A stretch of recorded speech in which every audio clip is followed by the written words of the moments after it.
हाय, आज होता नवरात्रीमधली 9वी माळ.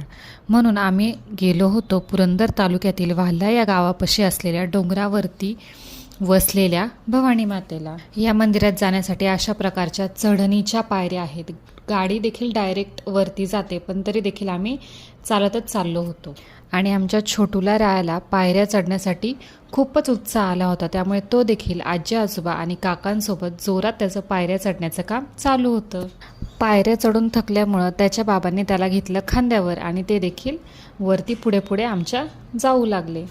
पावसाळा असल्यामुळे डोंगरावरती अशी जांभळ्या कलरची एकदम छोटी छोटी फुले आली होती. ती खूप छान दिसत होती. आणि इथे बघा तुम्ही 7 असे एकावर एक दगड रचलेले आहेत. असं म्हणतात असं केल्याने आपली एखादी इच्छा पूर्ण होते. अर्ध्या रस्त्यापर्यंत आल्यावर इथून बघा मंदिराचा कळस दिसत आहे.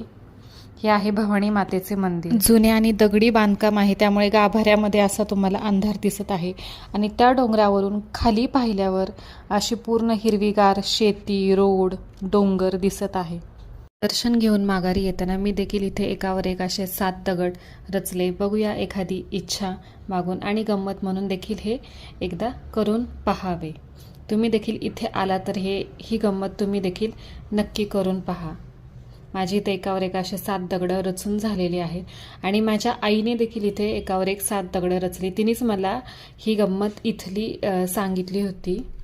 मंदिरातून खाली उतरताना इथे या ठिकाणी थोडंसं गारव्याला आम्ही जरा निवांत बसलो. आणि घरी जाताना आम्हाला इथे इंद्रधनुष्य दिसलेलं आहे. आणि जवळजवळ मी खूप वर्षातून हा इंद्रधनुष्य पाहिलेला आहे. म्हणजे जेव्हा उन्हात पाऊस पडतो तेव्हाच हा दिसतो. घरातील पकपकला भूक लागली असेल म्हणून रायाने इथे आल्या त्यांना पातेल्यातले दाणं काढून खायला टाकायचं त्याचं काम चालू झालं होतं. चला बाय. कसा वाटला आमचा आजचा मिनी ब्लॉग?